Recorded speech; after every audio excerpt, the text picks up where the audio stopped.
Hello and welcome to Opening the Gates to More Listings for Estate Agents with me, Simon Gates. I'm delighted to be joined today by Mr. Tom Ashwood. Tom, thank you very much for joining me. You're welcome. Thank you for having me. It's a pleasure to have you. Thank you very much for hosting me here. It's a nice setting, a bit different to doing it over Zoom in my spare bedroom at home. I thought we'd pick a nice venue rather than a grainy Zoom call. Yeah, no, it's nice. Right, so to start with, let's take it all the way back to 2003. Where, if my research is correct, you started out as a trainee estate agent. 15-year-old Saturday boy, yeah. Is that what you were 15? Yeah. How did that come about? A friend of mine who I went to school with his sister. He was a few years older than me. He was working in an estate agency when he left school. I got a phone call one Saturday morning asking if I would go in and help with the phones because they'd been let down. And that was literally the start of my estate agency journey. Were you hooked at that point? I mean, I think for me at that point it was more I was running out of steam with school, and I think was just a bit more mature for my age. So being around older people I think suited me. And then I ended up going on like an extended work experience. So I used to do 3 days at school and 3 days at work. And then when my exams came, I didn't really put much effort in because I knew I had a job. Same, yeah. and that was it. I was just, I've been an estate agent in my life longer than I haven't been now. So I just feel like an estate agent, I suppose, whether that's good or a bad thing. But okay. That's kind of where I'm at with it. And all these years later, you're running a really successful business now. But if we take it back to 2003, those early years, what are some key things you learnt from estate agency in those early days that you're still using today? Honestly, probably the boot room mentality. So working for estate agents that grew up in the kind of 80s and 90s, and they're the people that teach you. Little things that the guys in the office will tell you: we have to empty the bins every night. You don't leave the bins full. Yeah. Clear desk policy, making sure that you're presented the right way. Just very basic, which I suppose for me they're just probably basic life skills. You should present yourself a certain way. Yeah. But yeah, those things still run through in everything that I do today. My jobs at the time were making sure the window displays wasn't dusty, making sure that the printouts in the window weren't sun faded. If there was chewing gum on the pavement outside the office, sweeping the floor. That's the sort of stuff that I had to do. Have you ever read the book by, I think it's Jan Carlsen, who I think was CEO of a Scandinavian airline? He took it from losing millions to doing very well. And he's got a book called Moments of Truth. It's a very old book, but very, very good. And he basically had this line, I think, in the book, which was, if there's coffee stains on the trays, what does that say about our engines? And when I was a younger estate agent, our MD, who lived locally, would drive past the office, or his head office was next door in one of the offices I worked in. He'd really piss me off with everything you were just saying. And he'd say retail is detail. But then when I got older and I was running my own branch, I was like, I get what he's about now. Very quick, funny story. I was in Northampton town centre several months ago with my dad. We'd had a bite to eat. We were going to an event. And I walked past an office, a company I used to work at, and one of the lights were out. And I took a picture and I sent it to my old boss. I said, lights out, retail's detail. Grass the staff up. I did think, I was like, shit, I've just grassed them up. I didn't mean to do that. But he did bite back at me. But no, I think that's so true. And I think a lot of high performers out there, whether that's estate agency, business, sport, music, they're like attention to detail, like real like world-class basics. How we do anything is how we do everything. So yeah, I get that fully. Yeah, I think there's I'm very, very fortunate. My middle son has autism, and I think that having someone like that in your life teaches you to just view things for a slightly different lens at certain times, and it also shows or teaches you that actually most of us have got some kind of, whether it's an OCD or a very particular trait. And I think when you look at high performers, there's that I can't see a way that doesn't become the end result, whether that's success or cleanliness or whatever you translate it to. But it's the same thing. I think there's a level of that in all no high performer that I've ever kind of seen or known or looked at is sloppy in terms of their personality and things like that. So when you see like ex-footballers get interviewed, it's like, do you have any superstitions? and there would be certain things, and I can't, and I'm hating that I'm mentioning John Terry on this podcast, but I'm sure he had something like he'd put his left boot on before the right one, and there's something about light switches having to always be a certain way or something, and if someone would change them, he'd have to change them back. I remember seeing a thing with Gaza, and he would count the amount of times he would turn a light switch on and off, the amount of times that he would put his tea back in the microwave and could only do it for an even number of seconds. My cousin's the same. If he's turning the volume up on the volume in the car, has to be an even number. The TV has to be on an even number. So it's just those silly little things that make us tick. But if that's the thing that kind of resets your mind and gets you in a place where you've got clear focus, I think maybe that's what the end result is, just that clear focus to look at something without that niggling thing in the back of your mind. You've made me think there of, I'm not a tennis expert, but I think Rafa Nadal is a good example. Like the amount of times he bounces the ball, he'll like manoeuvre his shorts. When it comes to golf, you see a lot of golfers might do something like this, where they, for anyone listening, not going to see this, but they like do that with their shirt to get it ready. So it's funny how you have these little things. You've made me think, what's the saying? Doing ordinary things extraordinarily well. Yeah. Like it's that beats doing, something world class once or twice. Just do the ordinary things extraordinarily well. Yeah, I was watching. I don't know if you Joe Rogan's podcast. So there's an MMA trainer called Firas Zahabi, and he's got the 10,000 hour rule. Yeah. The person that can do one kick 10,000 times versus 10,000 kicks once is the person you worry about. And I say it all the time. Like the analogy that I use is keep the ball on the floor. I think for a estate agency, the biggest thing I think that the public would probably have issue with us, aside from trust, is probably transparency and communication. Easiest thing in the world is just communicate with someone, especially with WhatsApp and stuff nowadays. Like there's no excuse to not be in a place where you can just communicate with someone. Yeah. So yeah, do the basics, and then the other things do generally become a lot easier when you have the buy-in of people. So trust, transparency, communication. Let's move the conversation on that then. So every time I'd go out and see a homeowner who had failed to sell with another agent, the number one reason why I was sat in the living room wasn't because they hadn't sold.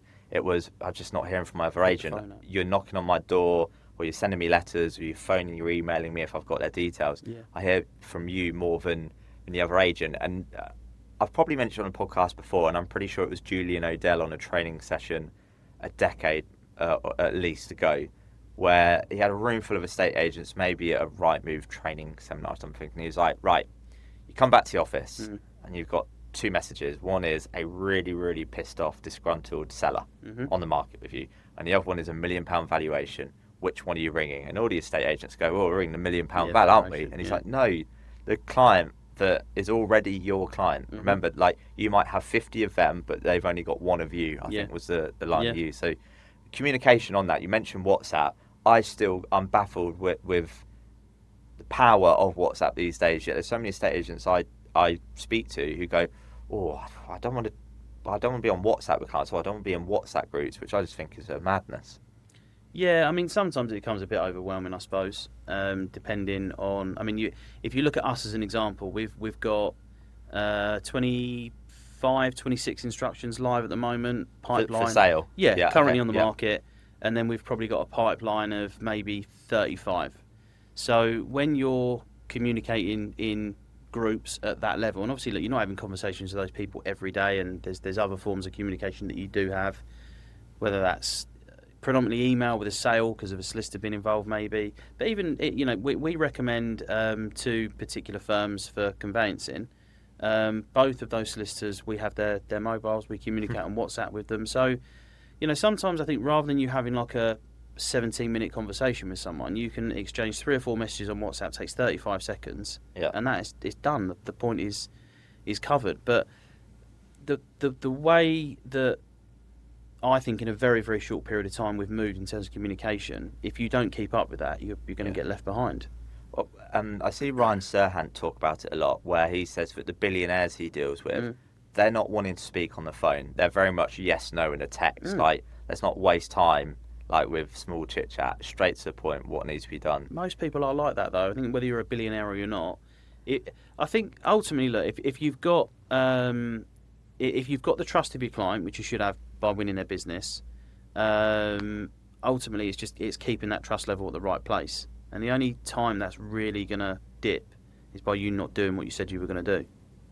It's so on that point of not doing what you said you were going to do, going back to the point of Julian O'Dell, how many, and I've definitely been guilty of this over the years. If you're in the wrong environment, you have the wrong targets, let's say, wrong incentives, where you're pushing so much to win more new listings, and then you get them on, and then they're forgotten about. Yeah. Like I remember go back 10 years ago and someone phoning up and going, "Hi, can I view the 4-bed property on?" And I'm like, "We don't have a 4-bed property on Smith Street." And you look at the CRM and go, "Shit, I forgot about that listing." Yeah.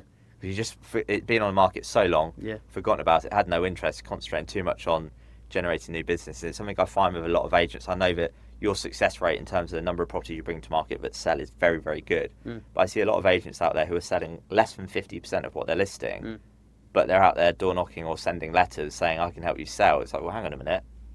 Go back and sell the ones you got first. Yeah, I think. I've always been very, very fortunate. I've worked for some very, very good people, and I've always worked in relatively, I suppose, good offices. And when you're working with good people in good offices where you've got good infrastructure and good process, it makes that stuff really easy. I think where you look at the corporate structure as an example. The last employed role I had was for a really big corporate company. My role was just as a valuer. So I didn't care how many viewings we had. I didn't care about anything other than you've got 22 instructions to get this month. This is how you're going to get them.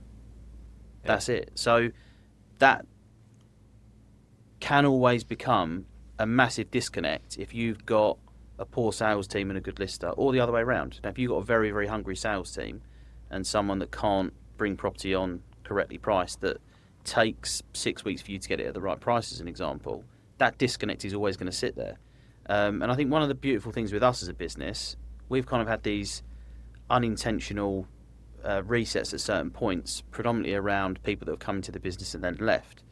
And where we have been the beginning part of this year, and I said this to you before we started recording, January was our busiest listing month the business has ever had. I hadn't listed a house in February until yesterday, and today's the 19th. The first house you listed in February was the 18th of February. Yeah. So I'm kind of fast forwarding on what you were saying. Are you getting to the 10th, 11th, 12th, 13th, 14th, 15th, 16th February shitting yourself going? No, not at all, because Harvey and I sit down and we get a blank piece of paper and we work out what our Saturday is going to look like in terms of our open houses, how we're going to get these houses sold. Because my job isn't just to go out and be in a position where, we've probably done, I think, 11 or 12 sales in February. Okay. Wow. Okay. So, being in a position where all I'm doing is saying to Harvey, there's another 2 or 3 for you to sell on top. To be fair to him, he did every Sunday through January. We had, I'd say, averagely 4 open houses every Saturday since the turn of the new year. So our effort has been on making sure that we keep our success rate at the level that it's at, rather than me just going out listing. And then what I did yesterday, knowing that we're kind of a little bit more of an even keel now, my book yesterday, my diary, the bottom 2/3 of it were probably 16 or 17 properties that I know are going to come to the market.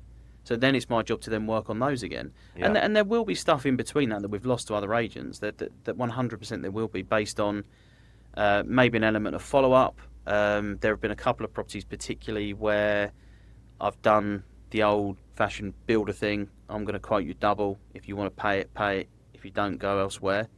And there have been a couple of those. A dickhead tax, basically. To be fair, some people, there's always a dickhead tax, but I think not even that. It's just at the moment we're too busy. But if you want to pay us, great. I'll find the time if you're going to pay us the money for it. Unfortunately for us in the industry, which I know that you and I speak about quite often, the fee thing is the fee thing, right? So yeah. So let's pause on fees. So I'll put that note down. I want to go back to something you said there, open houses. So when you say open houses, what does that look like? So I'm a seller, and you've come to see me on the Thursday, the 19th of February. Yeah. I'm like, Tom, love everything you said, and you've talked to me about an open house strategy. So I've signed a contract with you on Thursday, 19th of February. Talk me through what it looks like from here to the open house taking place, and what does that open house look like? Really simple. So when I started my own business, the back end of 2020, early 2021, one of the benefits that we had off the back of COVID was that people didn't really want to be within distance of each other. So the open houses that I think people traditionally think of is that an agent is in a house for 3 hours, the front door's open, you come in and wander around, and then we'll catch up next week, see if you're interested in it. Obviously, when it was just me on my own, Monday to Friday was graft, getting properties on the market and booking viewings. And I used to structure my diary. I'd be at a house from 9 till 4. And I suppose I was quite lucky in the sense of where the market was at. The market was on fire. Yeah. So having that level of viewings every Saturday was never a problem. Everyone had a 15-minute viewing slot with me. They were shown around by me. I did the valuation at that point, so I knew everything I needed to know about the house. It was very, very informative. And it was very, very different to what a lot of the other agents were doing, because they had the benefit of, I suppose, intentionally being sat in an office that was locked because they weren't allowed the public in, and that sort of distance sometimes estate agents want from the public. I've created in my business because I think it's the right thing for us to do. We don't have a high street office. No one turns up at our office without an appointment. And those things were born off the fact of COVID, and the fact that when I started it was just me. I didn't have anyone else. So I had to make sure my diary was structured a certain way. Yeah. So you sign up today, as an example. What would the second Saturday be? The 7th of March? I think is 2 Saturdays from now. Yeah, let's go with that. I'll take your word for it. What we would basically do is, so Jake, who's our head of brand, does all of our photography and marketing. I book Jake in, say tomorrow. Jake comes in, photographs the house. We do a pre-launch, so 48 hours prior to going onto the portals. It goes out to our WhatsApp community and our internal database. That always happens. Okay. Once that's happened, goes live on the portals. Obviously, we then generate interest off the back of that, and that's how your open house is created. And I remember discussing this with you when I came to your office at the back end of last year. If you don't mind sharing a little bit about the WhatsApp community, you've had some success with that, haven't you? Massive, absolutely massive. And actually, off the back of a few of the sales that we've done through February, I mean, there were 2 properties specifically, very well priced 3-bedroom houses that generated over 200 inquiries between the 2 of them, which is a massive number, especially when agents are out there saying that the market's quiet. When you can, you know you've got that level of buyer out there. Obviously, we can only sell a house to one person, so we always invite people to join the community. And it's an easy thing. You can join and exit whenever you want. So if you're pausing your search or whatever, and it's not anything that's. I mean, I don't know whether Jake has got plans to kind of develop it a little bit more than what it is at the moment. Whether we use it more for kind of informational pieces, but I don't ever want to be that agent that spams people either. I mean, we don't do mass mail outs or anything like that. But in terms of the WhatsApp community, it is just a place where people can get early access to our property without all the other bullshit that goes on sometimes with concerns of marketing and all that kind of stuff. It's just the place to come for our properties before they go anywhere else. And how do they find out about it? How do they end up in that WhatsApp community? We have a link. So generally where it's come from is if we have got inquiries that are coming in, whether that's by phone or from portals, emails and stuff, we'll always just tag the link on to the end, explain to people the benefit of being in the group. Yeah. One thing that we've had a real focus on, not just in terms of the WhatsApp community, but in terms of us. Like I'm not one of these agents that hates Rightmove. I'm not one of these people that are campaigning for Rightmove to disappear and all the rest of it. But I do think as estate agents, we've got very, very comfortable with the position of being an unnecessary middleman. Okay, yeah. That's one thing. So for me, one of the things that Jake and I have been working really hard on, probably for 2.5 years since he joined the business, is funneling stuff directly into us for the benefit of us as a business. Yeah. But also for the level of communication for people. So just being in a position where someone sends an inquiry in, what's the response time to that? all of these kinds of things, about making the process just smoother for everybody involved, including us. We're a very, very small team. I mean, being in a position where you've got an instruction that generates, I don't know, 200 inquiries, 250 inquiries, and these people as well, they get pissed off when they're waiting. They call, they email, they get family members to call. So actually that 200 inquiry very, very quickly become 400, 500. And it's very, very difficult to manage that when, you know, you're listing a significant amount of properties. So for us, it's just about streamlining without taking away the level of expertise I want us to provide to people, the knowledge that we've got. But going back to your original question in terms of the WhatsApp community, it's just the first place that people can go without being spammed. Gives them direct access to the product, and then that's ultimately what people want. People don't give a shit about us. They want to see the house as quick as possible, and they want to be dealt with correctly. And that's ultimately the sort of systems that we're trying to create. People do things for their reasons, not your reasons. 100%. And I think particularly in this industry, we're focusing on. It's like when I see letters get sent out and they'll say I or we, and it's like, don't say that. It should be, you might be interested to know we've just sold a property on your street, not I've just sold a property on your street. Well done, you've done your job. Is what the public is thinking. Well, that's exactly what it is. You have done your job. Yeah, and so on the WhatsApp community side of things, if I'm looking to buy a property now, and I go to Rightmove as a average consumer, this is fantastic. I go to one website, and it's an Argos catalogue of property. I can just scroll through it and see what I want. And for me, I just say to agents all the time, is exactly what you're saying there. Well, how can you? And I'm not like anti Rightmove, but it was like, how can I combat Rightmove having me by the short and curlies? Well, what's one thing that they can't get on Rightmove? We'll give early access. So the moment you've signed that contract with me and saying here's a property a couple of weeks before the open house, the only way you're going to find out about that is if you're registered with us and you're in the WhatsApp community. And then you build up that whole 100%. And I think also as well, like sometimes people can view that as something that's a little bit untoward. So I think as estate agents, we should have not just the confidence, but the actual, you should have the ability to sell a property off market. Now, whether you can argue that you're ever going to achieve maximum market value by not overexposing it correctly is a different part of the conversation. But I actually think, look, for us, being in a position where an example of it, right? 9 till 4 o'clock on a Saturday, every 15 minutes is 24 viewings. When you're booking an open house at that kind of level for somebody, in my personal opinion, 50% of that should come from us. It shouldn't just be a house goes onto the market, and if we're lucky, we'll get 24 viewings. Okay. You should know yourself. I know most of the time when I go into a property, 4, 5, 6 people that would be interested in seeing that. And to coin a phrase that you used earlier about me being a player manager, I am managing director of the company. I manage and direct. I'm in the business every day. I'm there 6 days a week. I work every Saturday. I'm not someone that's not in tune with what we're doing. But obviously from the buying side of the business, that isn't predominantly my responsibility.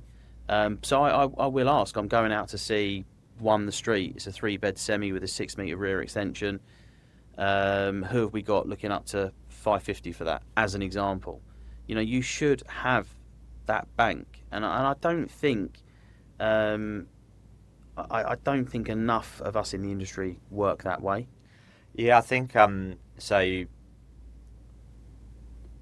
I've done this exercise, it's like back of a fag packet kind of stuff here, but I've done this exercise a few times when I go to see larger groups of estate agents, and I'm like, hands up if you've been an estate agent for more than 15 years.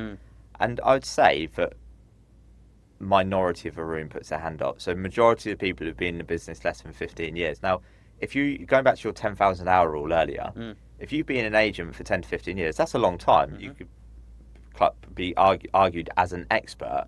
But actually, if you've been doing it 15 years, you've not actually worked a bad market. You weren't there in 07, 08 when it went from boom to bust. And when I started in the industry, I did all the sorts of things you were talking about, window cards. I once got told off because my stamp drawer wasn't tidy enough, which was ridiculous. All sorts of other stuff. But I remember the manager would come to the office and go, 3-bed semi on Goldsmith Drive, going live, punt it. What's the owner's names? Where are they going? Simon, don't ask stupid questions. Punt it. Mm. Right, okay. What's the price? Punt it. Mm. I need viewings on this house this weekend. Mm. Whereas now it's kind of for many, well, let's just stick it on Rightmove and wait for the phone to ring. Yeah. And on your, I think, so a couple of things. If you can go into someone's living room and go, here's a list of people. So here's Simon and Louise, here's John and Barbara. Like, I know that I think they would, I can't promise they're going to view it, but I'm confident based on what they said they're looking for, they're going to view it. So going in there, because I think a lot of, how many times do I hear agents say, oh, the other agent said that they have a buyer? Well, you're losing out because someone else is proactive.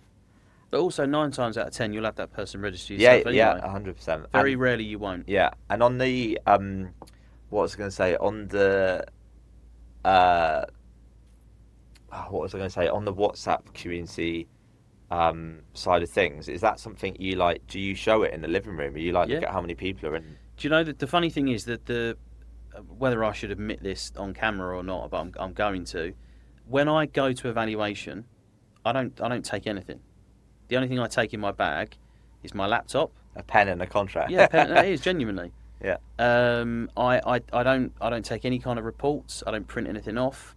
And I suppose one of the big benefits to, I believe, me, is I know my market. We are Barking's leading agent. We've proven our success there. I know what's going on. I can value probably 9 out of 10 properties. You just tell me what it is. Tell me what it is, where it is, and I believe I'll be relatively accurate. It's funny you say that because but actually part of my pitch, if that's what you want to call it, and I always say to people, I'm not here trying to pitch a business. I'm here to see if we can work together. That's ultimately the view that I have. Yeah. So yes, the WhatsApp community is something that we speak about. I reference you in the living room all the time. Well, that's why you're doing so well then. Yeah. No, but why are you referencing me? Because and what? You're an independent source of data for us. Okay. You know, yes, okay, fine. We have a business relationship, but I always say, go and look at Simon online. Go and look at the things that he talks about, his reports. Everything's available publicly. It's not bullshit. It will back up exactly what I'm saying. The amount of times that I go out on evaluation, with Harvey as an example, and I start quoting figures and stats because I do, believe it or not, read the things that you post and send through to us. Yeah. And we'll get back in the car and Harvey goes to me, how do you like piece that together in a conversation? Because it's in there and I know it and it's fact. Fact doesn't lie. It's the truth. So that's the most important thing for me. Things like the WhatsApp community and the access that we can provide to people, they're all add-ons. It's all totally irrelevant if you can't sell a house. That's not the single reason we sell a house. And that's the important part of kind of building the momentum with marketing that we do, as an example. So we had an open house on Saturday of a really, really popular 3-bed house on the Leftley estate, which is like the most sought after part of Barking. And that house has generated, I think, 5 or 6 offers. So the next house that we go and see that's in that ballpark, I have at least 5 people. I'll have 6 if we don't, none of them go for it. I'll have at least 5 people. So why isn't that your closest reference point when you're going to value another house? Yeah. Why isn't the 24 viewings that you've done on that open house the weekend before your first reference point? Aside from a WhatsApp community, aside from that, the people that you've been and met 7 days before, 5 days before, whatever it is, why are they not your first reference point? So it's like, let's say average estate agent now would be going through comps and going, this one sold for this one sold for this. It's like, well, actually, that's something that completed 6 months ago. Mm-hmm. So it probably came to market a year ago. Mm-hmm. But what you're saying is, well, that's demand from a year ago. What I'm telling you, Mr. Seller, is last week, a property Saturday, like yours, this is the type of people who are interested, and this is the kind of money they're willing to pay. Yep. It might be less, it might be more of whatever someone else has quoted you, but I'm talking about finger on the pulse. This is what's happening now. And that the last point on the WhatsApp community, actually, that's just come back to my mind. When you put a property out there as a sneak peek in the community, is that is a price on it? Does the price ever change from the reaction you get in the community to what hit Rightmove? No, and it's not a sneak peek. It's a full launch to our database. So it's prepared like an instruction. Yeah. goes onto our website. It's available on our website. So you don't actually have to be in the WhatsApp community to see it first. You just either have to visit our website or be on the WhatsApp community. Come to us first and you'll see the best houses. Okay, so on that point then, so you're a member of the public, I'm an estate agent within your business, and you phone up and we're talking about a house you want to view. Oh, by the way, Tom, just to let you know, all our properties go live on our website before they hit Rightmove for 48 hours, whatever it is. So if you want to check our website every day, you can do that. Alternatively, I'll WhatsApp you a link or text it, or it's on my email for whatever. There's a link to a WhatsApp community, so you don't need to have to go to our website every day. You will get a notification saying properties have gone live. Yep. You can join it if you want to, and then if you join it and then you go find something with someone else, you're free to leave at any point. That's kind of the... That's exactly it. Yeah. How does that not make sense? Yeah, yeah. Yeah. How do you? I can't remember if I asked this question earlier. How many people are in that community at the moment? 250. I'm being told by Jake. Okay. 250. So it's not a crazy massive amount, but it's working. Doesn't need to be. It doesn't need to be. Yeah. You can only sell a house to one person. Yeah. That's the general rule of thumb, right? And I think on your point as well, you can only sell a house to one person. When you do an open house, even if you only have one person who wants to buy it, if they see people coming and going, that's what I used to say to an owner, like, even if it's your neighbours coming through the door who have no interest. This is the bit that really does get missed. It's the marketing element of what we're supposed to be. We've just got very, very comfortable with being a middleman. We don't market. I mean, look, in terms of what we do as a company, the offers over strategy, I was told several times by people I would suggest are very knowledgeable, been in the industry a long time. I was told specifically when the market changed 22-23 that we needed to change that strategy. Remove the offers over. Yeah. Okay. Yeah, because the market's not hot like it was in the summer, and people you're not going to get the level of activity, which is bollocks. Actually, what you need to do is just continue to value correctly. Yeah. So I've a couple of things come to mind. I've used this analogy quite a bit, but I go to various different after dinner sporting events, which is why my office at home is full of signed memorabilia. Yeah. And the amount of things I've been to where they make the mistake of, they'll go, right, can I get £500 for whatever it is? And everyone goes, not paying that. All right, we'll start at 400. And it's a prime example of what most homeowners do, is they start up there, they come down, they come down. And people just go, well, no one else is buying it. The best thing I've ever seen in this situation was my Virgil van Dijk shirt, where the gentleman at the front said, stand up. Stay standing if you pay £100. Stay standing if you pay £200. Yep. So it started with everyone is in for it. And when the first few numbers came out, I don't remember anyone sitting down. I was quite pissed. But I don't really remember anyone sitting down because maybe they didn't want to look cheap. Yep. And it kept going. In the end, there was 5 people left willing to have this shirt. But it's the psychology of it, isn't Yeah, it? 100%. So whether it is the fact you don't want to look cheap, whether it's your intention to buy or not, the psychology thing's there. Yeah. One thing that I use all the time, amongst others, so when I was at Townends, our sales director was a guy called Doug Sleeper, who's very high up at Savills now. And the times where he would sit in our morning meetings, and you used to have that thing where the valuers would argue that the negs weren't selling hard enough, and the negs would sit there and go, well, you're shit at valuing. You'd always have that argument, right? Yeah. And Doug would sit there and he'd go, okay, could you sell it for £1? And everyone sits there and rolls their eyes and goes, what a fucking stupid question that is. Yeah. Okay, can you sell it for £100? And then obviously you go up in increments that are, start to become a little less silly, and you get to that point in your mind where you go, okay, yes, 100% I could sell this for £500,000. 100% it will sell. Okay, 600? No. 550? 50-50. Okay, so if 50-50 is the number, have you got a better chance of success from showing it at 500 and getting a great boatload of people to come and see that, or start it at 6 and maybe get lucky with 1? Yeah. You've taken me back to a point you made earlier as well, actually, of the unknown there's always going to be in the conversation with a seller of, right, we put it out to our WhatsApp community, and let's say we have people who are desperate to come and view a property before it hits the market. Now they might pay you let's call it the 500 price. They might pay you 500 to stop it hitting Rightmove. Now we might go to Rightmove and an open house take place, and we might get 510. Or we go to Rightmove, no one else was interested, that buyer buggers off and buys something else, and we end up at 475.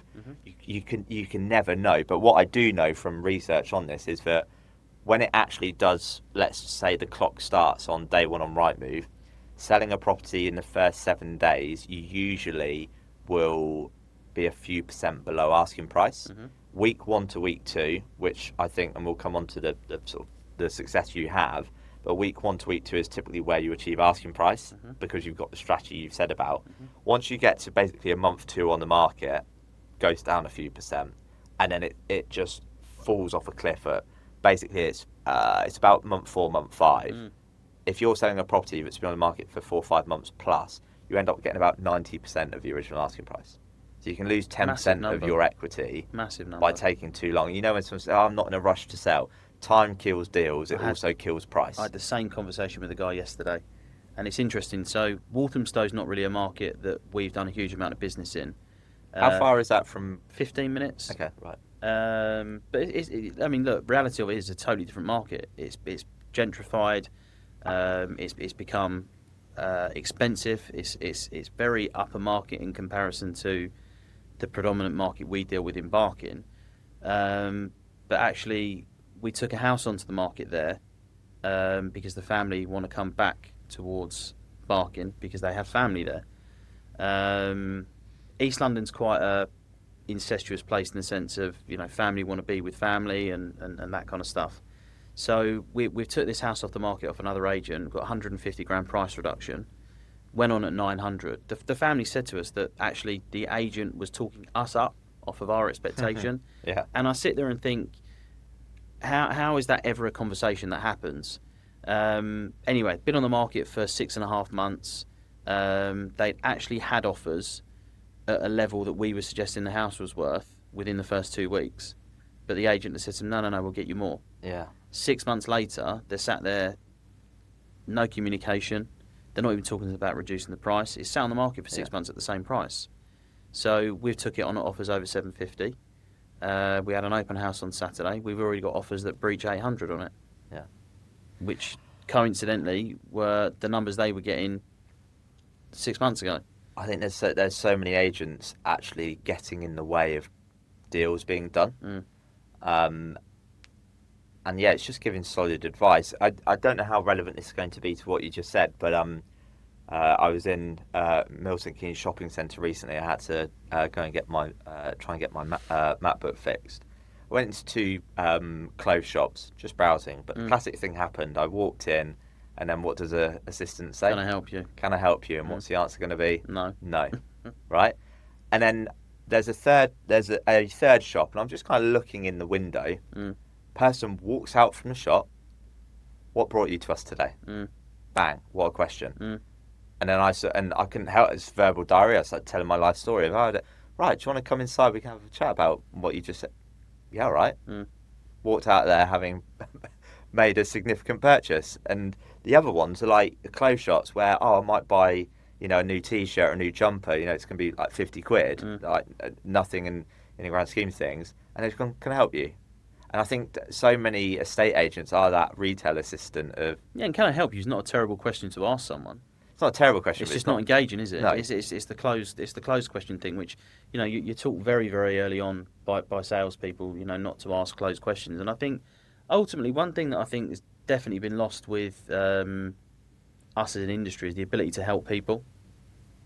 And I think for us as a business, we do look at people's individual situations. I mean, we've got a very, very difficult client at the moment who, in the last week and a half, made some terrible decisions, which ultimately, I believe, is going to have cost them £20,000-30,000 in the long run. Ultimately, they're going to lose their buyer. They're now having to buy a more expensive house, and I think ultimately they'll end up having to sell their house for slightly less because it's you know, just where we're at with it. You know, people will only take your advice if they feel it suits their situation at the time. Yeah. So you can advise and advise and advise. You can ask the right questions. You can understand people, but ultimately it's a timing thing, isn't it? Yeah. And yeah, that's. I think it goes all the way back to the start of the conversation when you talked about trust as well. They've got to fully trust you. Yeah. To take that advice. And the trust levels, I talk about a lot. The Veracity Index surveys members of the public every year. Do you trust this profession? Yes or no? And I think the current standing is 32% for agents, and it's averaged about 29% since since it started in. Veracity Index is 1983. I think agents have been on it since 2014, I believe. But basically, a third of the public would trust an estate agent. So you've got to. So I think everything you've been pointing out, WhatsApp community, success of open house, backing up with facts is why someone goes, I trust this guy. Whereas the other one came in and like, I don't know, is he bullshitting me, telling me what I want to hear rather than what I need to hear? Yeah, I think sometimes it's a very, very fine line between sounding assured and informed and arrogant. There's a very fine line between the two. And arrogance is something that turns people off very, very quickly. But ultimately, I think the biggest thing that will help in terms of the growth of any business and what I think the fundamental things for us has been, and me on my own in the very early stages, is being in a position where you can prove what you're saying. That's ultimately what it is. Yeah. And one thing that I go into valuations very openly and say to people is that I'll give you the list. I mean, it's over 300 people now we've sold houses for, closing on 400 people. Pick one at random. I'll give you their phone number. You call them, and you ask what service they got. Yeah. Whether the day that I met them and took their house into the market, whether I said everything that I was going to do, I did right up until the end. You know, I've got clients of mine genuinely that have become friends. So that one of the first people I ever sold a house for, Kay and Richard, have actually contributed over £100,000 worth of fees to my business on referral basis. Wow. I have lunch and dinner with them maybe once or twice a year. I sold their house in 2021. My wife and kids were away in the summer. I drive past their house to go to my butcher's on a Sunday morning. I popped in unannounced, had a cup of tea with them. Yeah, I remember you saying this before. Yeah. Yeah, you know, and I'm very, very lucky that I've probably got 5, 6, 7 people like that at the drop of a hat I could call and say, look, do you mind if I give your number to someone because they're thinking of putting their house on the market with us? Other agents can't do that. Yeah. They can't. You reminded me of someone I sold a house to in 2017, and they paid over asking price. I ended up going and staying in their villa in Florida. Nice. Like, they said to me, like, you've done such an amazing job getting this all through. It sounds mad when they've paid over asking price. Became really good friends, and they said, you must go stay in our villa in Florida for helping us buy this home. And I stay in touch with them a little bit now, you know, send birthday messages, whatever, might occasionally go for a drink or something. But if I ever put anything on my personal Facebook, which I don't really do, they'll be the first person to comment supporting me. Yeah, celebrate. I'm like, you're supporting me more than my mates would. Yeah. Which says a lot. So something, we were talking about earlier, before we hit record, you were saying about how kind of your average fee had gone up every year. So if you don't mind me asking, what do you think has been sort of the key point as to why you've been able to increase your fees? Because it's such a hot topic in conversation across the industry. We're always looking to try and charge higher fees. I honestly think it's about having the courage of your convictions. It's about firstly having the balls to ask. Yeah. And also the belief that you're worth what you're asking for. Because, you know, I remember, I suppose probably quite blindly, if I'm being completely honest, when I used to work for Countrywide, you, as a valuer, as part of the pack they give you, you get a laminated piece of paper. Yeah. I don't know if you've seen these. And they've got a fee scale on them. Yeah. And it's such a fucking nonsense now when you look at it, right? So you go down the left-hand side, okay, well, that's what your property's worth. And then you go across the top and you go, okay, that's what we should charge you. And you flip it over and it's green, because that's obviously a positive colour. This is what I can charge you today. And I just, I think back about that, actually, how embarrassing that is. to sit there and pretend you're giving someone a discount when you're not. Because if I had to, I'd do it for next to nothing, just because I've got to hit my instruction target this month and I'm one away. So actually, whatever you want to pay, just write it down and you can do it. Yeah. But actually, for me, in terms of the level of business that we're attempting to do as a company, and it's funny because I look at different stages of what we've done and what we haven't done. And kind of year 2 into year 3 for the business, we were competing with the 2 big corporates in our town in terms of level of instructions. And actually, we've kind of stayed at a certain level, maybe even dipped slightly. But you will know in terms of numbers. I mean, we complete on 91.2% of properties we take onto the market. Phenomenal. And when you look at the level of business that we do, it hasn't really increased over the last 3 years, but in terms of the money that we're charging, it has. And when you can sit in someone's living room, and again, this is where I sit and quote you, and I say to people, Google Simon, have a look at the last market report we put together for whatever month it might be, and go and have a look at his socials. It's really, really easy to kind of distinguish what he's talking about and what he's not.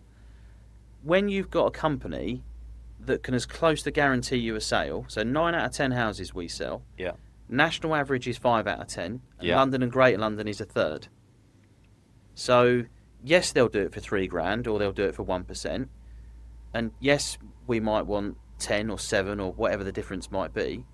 How much are you prepared to gamble with that? Great line. Right? And genuinely, if the answer is that someone is prepared to gamble, I wouldn't even say that we're not the right agent for you. I'm not interested. I'm genuinely not interested. The other thing that I use a lot, which we have built into the website now, and obviously with the app that you're putting together, is the calculator of costs for people. Yeah. So when you can actually sit there and say to someone, yes, we're marketing from a lower price, and yes, we're charging more, but our biggest competitor, they average 95.7% of asking price. And I'm going to say you're about 102. Right, 100 and... So 7% different. Right. So, and then you're quibbling about paying me an extra... 0.5%. Yeah. Oh, yeah. How's that even a question? You're going to walk away with 40 grand in your pocket. Yeah. And you don't want to give us an extra 2.5. Yeah. I saw this video on TikTok a while ago, and it was something along the lines of, I've quoted it before, it's like you've got a backpack, and it's like, right, how much would you pay for this backpack? I don't know, a tenner. Okay, well, it's 500 quid. I wouldn't pay 500 quid for that. Why would you not? I don't know, I just go to Tesco's and get that for a tenner. Okay, so I forgot to say there's 100 grand in this backpack.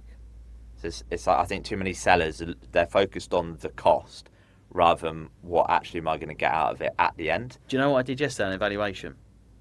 So it was an argument, became an argument. So I had a really good chat with this guy on the phone the day before, and Harvey and I were stood in his living room. I mean, obviously, look, you and I have talked about the leasehold market. So I was £25,000 less in terms of valuation. It wasn't valuation, it was asking price. I was actually suggesting we'd probably get him more money based on the conversation we're having. But anyway, he was saying to me, I can't get my head around this offers over thing. Right. And I was like, okay. So I pulled my car key out of my pocket, and I said, would you pay £1,000 for this key? He went, no. I went, why not? He goes, I just wouldn't. I went, would you pay £500 for it? He goes, well, maybe. I said, you don't even know what car it belongs to. Right, good point. I said, but the lower price intrigued you. Yeah. Regardless of what vehicle it belongs to, your flat's the same thing.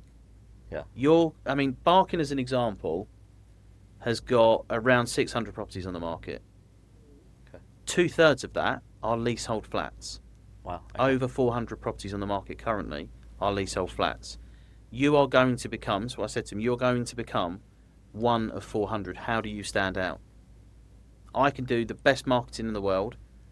We can do all the drone footage and the sunset pics. And he's got a 25th floor balcony, views of Canary Wharf, all looks beautiful. You can't outmarket an overvalued listing. There you go. So what do? Yeah. It's price. Always price. Yeah. And that doesn't mean that you have to sell it for less. You just have to make sure it's priced correctly. Price to entice. That's Start somewhere. Don't frighten. I mean, that's an old. Do you know? I think that was Julian O'Dell. So when I worked for Frost back in the early 2000s, we had Julian in a few times, and I'm sure it's him that said an asking price should attract, not frighten. I'm sure that's a line of his. Yeah, I've not heard. The attract bit, yeah, but frighten. Well, Yeah, it does, doesn't it? Because most sellers sit there and go, well, if they really want it, they'll pay it. Maybe. And it's flipping it, isn't it? You're going, let's pretend you're a buyer now. What price would attract you as a buyer? As it stands now, that asking price you're wanting to go on at, if you're a buyer, would that frighten you off? Yeah. We're not here to frighten people off. We're here to excite them, to get them through the door. But also the thing I think that people misinterpret when they're selling their house, and that's because for us, for the most part, I don't think we do a good enough job, is you've got to create leverage. And the way that you create leverage is with other activity. Yeah. That's it. You know, if you've got competing offers, whether people like it or they don't, and they want to, again, pretend it's untoward because we're creating bidding wars and all this kind of nonsense, our job is to find the best available buyer at the best possible price. They love it when they're the seller. They don't like it when they're the buyer. There you go. Yeah.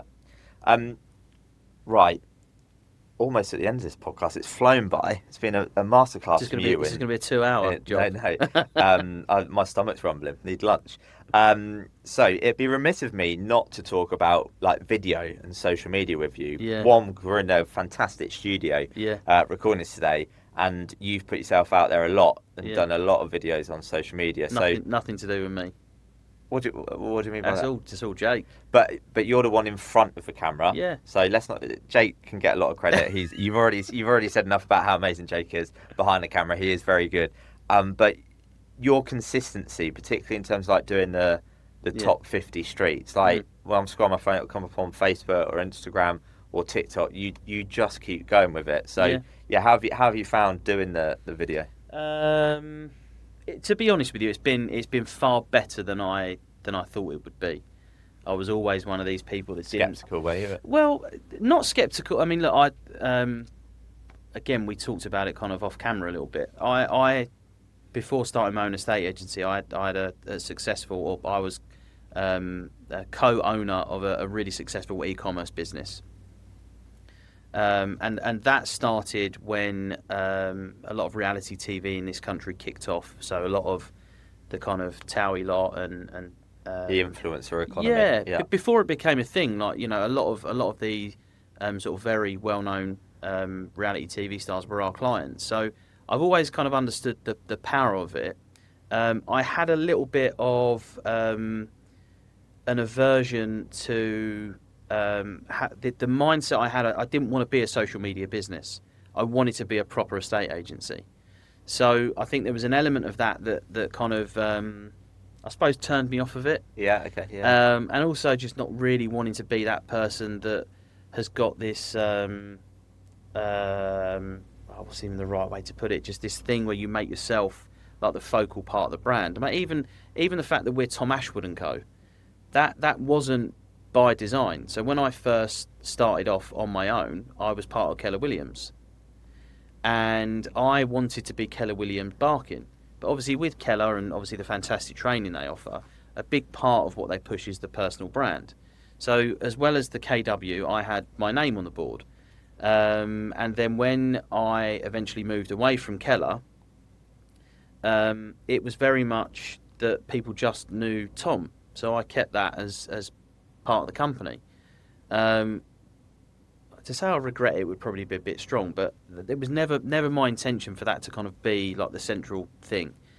And then when you move to a place where you have someone that's in charge of the marketing of your company, so it isn't just my decision anymore, and someone says, this is what we're going to do and this is how we're going to do it and this is what I need you to do, I kind of just detach myself from it and go, okay, if that's what Jake needs from a content perspective, I am, as I say, in the business 6 days a week. I am consistent. I mean, at the same time every day.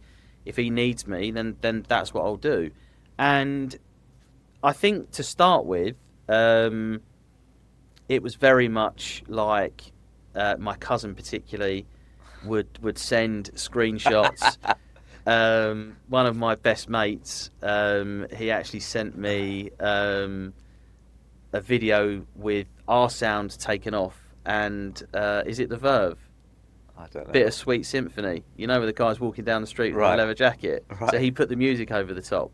So last summer we actually did a bit of a piss take of that. We started one of the videos off with that. That was. How did you feel in the early days, though? So you could laugh it off then, but in the early days when you're first doing it and you're getting messages from people... It doesn't bother. I mean, my mum says it to me all the time. Like, why are you so stiff in your videos? Like, loosen up a little bit. I am self-assured enough to not give a shit about that kind of stuff. Okay. It doesn't bother me. You know, I'm on a little bit of a weight loss journey at the moment. I was fucking massive when I started doing them, and we'd get people making comments about how many pork pies I'd eat, and I don't give a shit about stuff like that. Okay. It is what it is. So the line I use to agents who are afraid to get on camera is, guess what? How you look on camera is how you look in the living room. So fucking get over it. Yeah, I think the difficulty is, like, honestly speaking, for me, like even in this situation as an example, like to be asked to do this.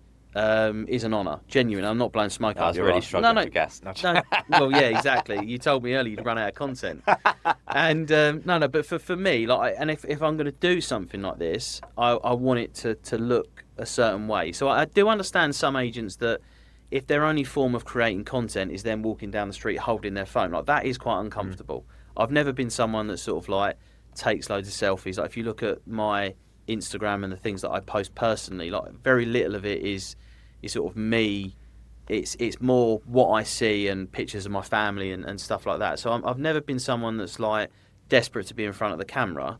And I suppose I do have a bit of a disconnect to it, because I do look at it as it's part of someone's job within the business, rather than it just be I've got to sit and create content. Yeah. So I suppose for me that makes it a little bit easier, but I'm a bit more used to it now, I suppose, is probably the only way I can kind of... Well, you're doing well today, smashing it, mate. So we first would have got to know each other through the FIA. So my role as a Ned there, and then you as a member of the FIA. So remind me, how long have you been a member of the FIA now, and why was it you originally wanted to join?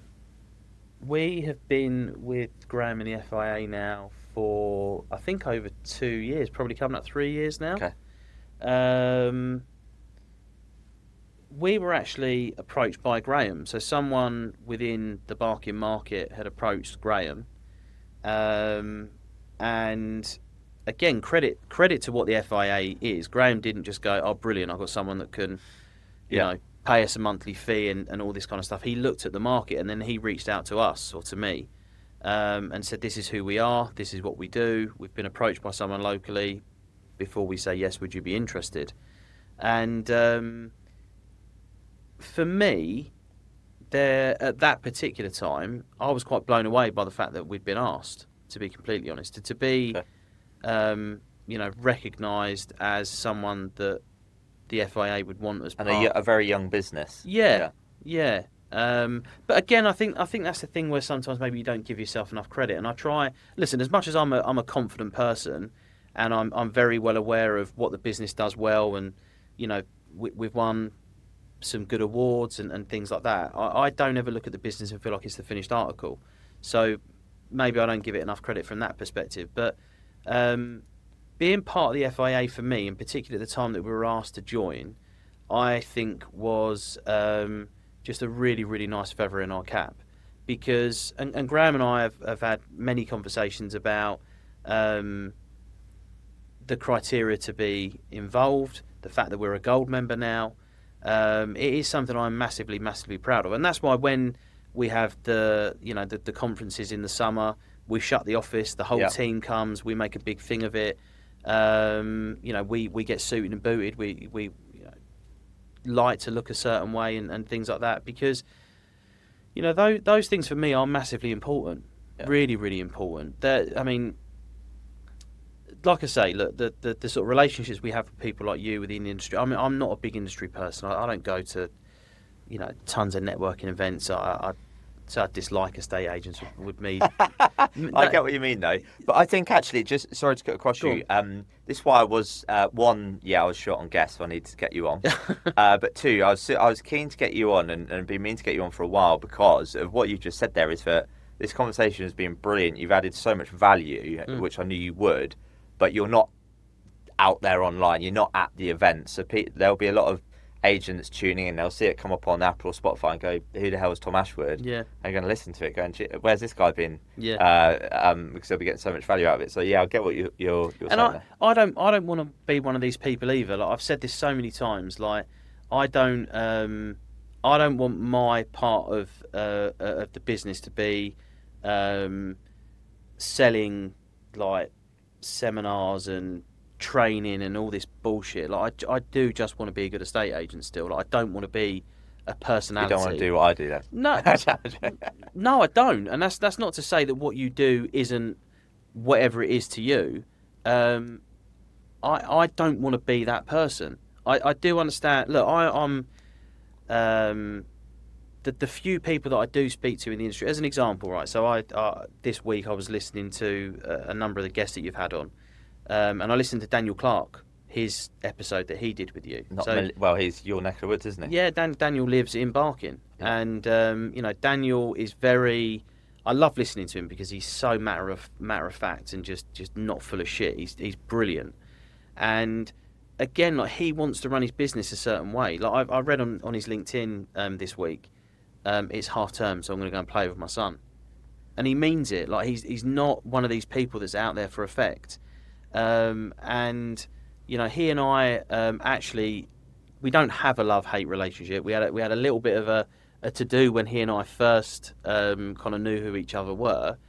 And actually I think we sat down, I invited him to the office, we had a coffee, and we actually collaborate with each other now. Like he doesn't sell houses, so when he's got people that maybe need an agent and he thinks we can help, he speaks to us. So that's what I'm interested in, is good estate agency. And I think it's very, very easy that when you find some success, you have to kind of push yourself out there. There are loads of people that are more of a personality than they are an estate agent. And if that works for them, great. Yeah. It's just not where I want to go. It really isn't. So it's funny because there's on that personality point, I think there's plenty out there. It's not just in this industry, but there's plenty out there who are online being that personality, but then when it comes down to no substance, there's no substance. But then the flip side, I go and see so many agents where I'm like, you're fucking good, but you're losing out on business to other people who are not good because best known beats best. It's like you've got to put yourself out there and get out your comfort zone.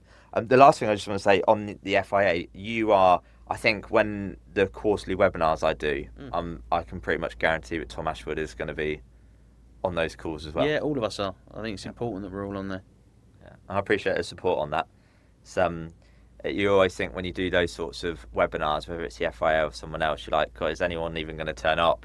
And then I think for me, I wouldn't be part of an organisation that I didn't see value in. And I think when you have good voices in the industry and you have access to them the way that we do as a business with you specifically, you'd be fucking insane not to take advantage of that.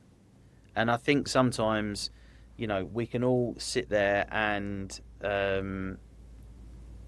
whether you pretend you're busy or get caught up in the business of certain things, I always take things away from hearing you speak, whether it's on a webinar, on a podcast, whether it's me looking at your socials. And then there are tons of good people in the industry that I think sometimes for us as human beings, it's very, very easy to fall into the mindset of I've learned as much as I can learn.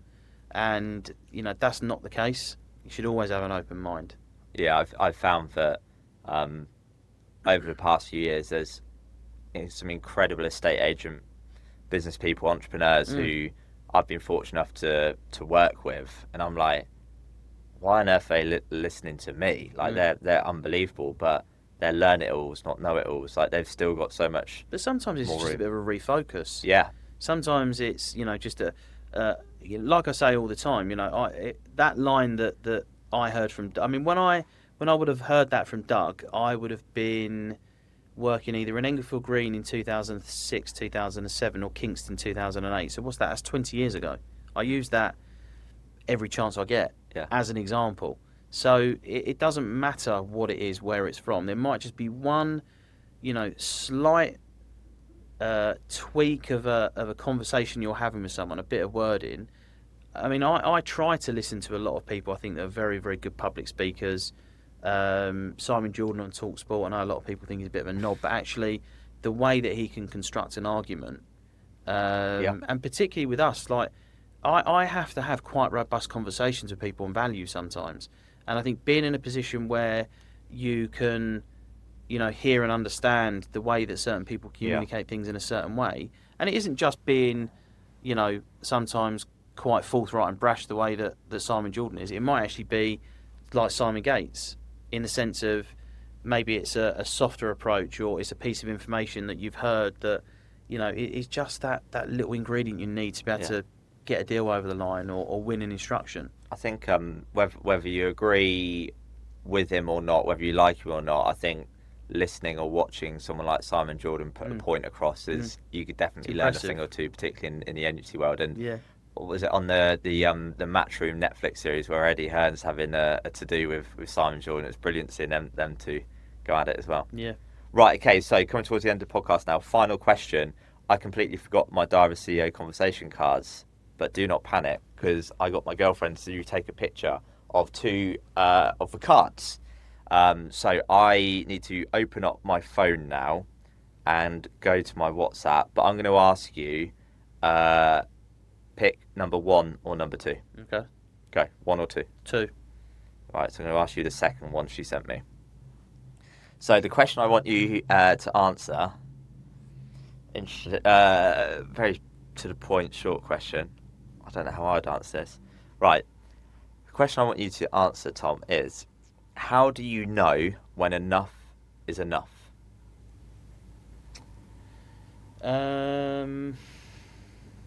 Usually when my wife tells me. Are you going to elaborate on that? Or? No. I think enough is enough, I would say for me, probably with a work-life balance. I work a lot. Yeah, you said when you said earlier 6 days a week, I mean, it reminded me of me. Yeah, I mean, look, I'm very, very fortunate. We as a family, we get to travel a lot. My older brother lives in Dubai, so we try and spend Christmas there. We're there in May. We've got a family holiday home in Mallorca, so Becky and the kids will spend the whole summer there. I managed to get 5.5 weeks there last year, kind of a bit broken up. We've been going there for a long time, so I've got a lot of friends and family and stuff there, so kind of going at different times is good. But I think for me, like I work at the rate that I work to afford that time. Yeah, I've got 3 kids, and I like to for periods of time just totally switch off. And I mean, look, as a business owner, you never totally switch off. You're always at the end of the phone if someone needs you. But I think for me, it's important. We had a power problem at the office last week as an example. Power problem? Yeah, without going into too much detail, we had no power for 3 days. And not paid your bill, right? Huh? You'd not paid your bill? No, it was the tenant. No, genuinely, the tenant before us. Oh, they'd not paid? Yeah. Oh, right, okay. They owed EDF 20 grand. Oh, wow, okay. So we had a little bit of an issue with that. So we were working from my house. And we were working till 11:30, like 4 nights on the spin. So it's situations like that. I've got no problem putting the work in.